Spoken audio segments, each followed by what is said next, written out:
ఓం శ్రీ గురుభ్యో నమ. గం గణాధిపతయే నమ. శ్రీమాత్రే నమ. ఈరోజు మనము 2026 ఫిబ్రవరి మొదటి పక్షం అనగా 1వ తేదీ నుంచి 16వ తేదీ వరకు జరుగు గోచార ఫలితములు ద్వాదశ రాశుల వారికి ఎలా ఉన్నాయో తెలుసుకుందాం. ముందుగా తీసుకున్నట్లయితే రాశిని శని భగవంతుడు మీనరాశిలో ఉన్నారు. రాహు శుక్రులు వచ్చేసి ఈ యొక్క కుంభరాశిలో ఉన్నారు. నెక్స్ట్ రవి కుజులు వచ్చేసి ఈ యొక్క మకర రాశి సంచారం చేస్తున్నారు. అలాగే బృహస్పతి వచ్చేసి మిథున రాశి, చంద్రుడు వచ్చేసి కర్కాటక రాశి, కేతు వచ్చేసి సింహరాశిలో సంచరిస్తున్నారు. అలాగే మనకు మొదటి పక్షంలో 3వ తేదీన కుంభంలోకి బుధుడు వెళ్తాడు. అలాగే 5వ తేదీ కుంభంలోకి శుక్రుడు వెళ్తాడు. 13వ తేదీ ఈ పక్షాంతంలో రవి కుంభంలోకి వెళ్తాడు, ఈ యొక్క మకర రాశి వదిలి. ఈ విధంగా మనకు గోచారం ఉంది కాబట్టి నెక్స్ట్ మిథున రాశి మిథున లగ్నం తీసుకున్నట్లయితే మృగశిర నక్షత్రం 2 పాదాలు, ఆరుద్ర 4, అలాగే పునర్వసు నక్షత్రం 3 పాదాలు కలిపి ఈ యొక్క మిథున రాశి మిథున లగ్నం కిందికి వర్తిస్తుంది. మిథున రాశి మిథున లగ్నం వారికి మీకు 2వ స్థానంలో 2వ ఇంటి అధిపతి అయినటువంటి చంద్రుడు ఉన్నాడు. చక్కగా మీకు మంచి భోజనం లభిస్తుంది. టయానికి చాలా చల్లగా ప్రశాంతంగా జీవితాన్ని కలిపే అవకాశాలు ఉన్నాయి. అలాగే వాటర్తో కూడుకున్నటువంటి బిజినెస్లు ఏవైనా చేసేవారికి, అలాగే పైరు పంటలు, వాటర్తో సమకూర్చుని మత్స్య పరిశ్రమలు, ఇవన్నీ రెవెన్యూ డిపార్ట్మెంట్లలో పనిచేసే వారికి ప్రమోషన్స్, ఎగ్జామ్స్ రాసే వారికి జాబ్స్ రావడం, వివాహం కాని వారికి వివాహం యొక్క గడియలు దగ్గర పడ్డం, ఇవన్నీ జరుగుతూ ఉంటుంది. మీకు 2వ ఇంట్లో చంద్రుడు ఉండబట్టి తృతీయంలో కేతు మిథున వారికి చాలా ఛాన్స్ కొట్టేస్తుంది. చక్కగా కేతు మీకు ఆధ్యాత్మిక భావాలను ఇస్తూ అందులో పాజిటివ్నెస్ ఇస్తాడు, వైరాగ్యాన్ని కూడా పాజిటివ్నెస్ ఇస్తాడు. భక్తి మీకు ఈ యొక్క మనకు ఎవరెస్ట్ శిఖరంలాగా పెరిగిపోతూ ఉంటుంది. దైవ సహాయాన్ని చూసి మీరు అంత ఆనందాన్ని పొందుతారు. మిథున రాశి మిథున లగ్నం వారు యొక్క చంద్రుని ద్వారా.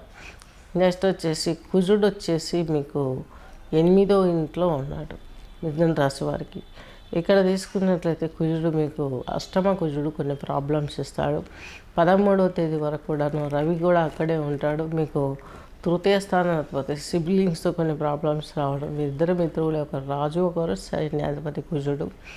కాకపోతే అష్టమంలో ఉన్నాడు కాబట్టి రవి రాజు ఈయన సపోర్ట్ తోటి 13 రోజులు చక్కగా ఉంటాడు.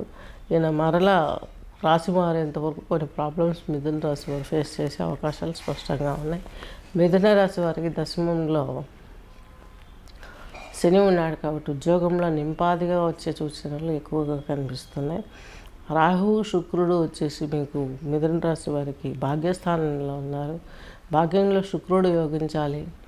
రాహువు కూడా శుక్రుడు ఫ్రెండ్ కాబట్టి వీళ్ళిద్దరూ చక్కగా మంచి ఫలితాలను మీకు ఇవ్వటానికి, భాగ్యస్థానంలో తీర్థయాత్రలు చేయటానికి, అలాగే కొంచెం రాహు లక్షణాలు కూడా మధ్య సొంతంగా తన శతభిష నక్షత్రంలో ఉన్నాడు.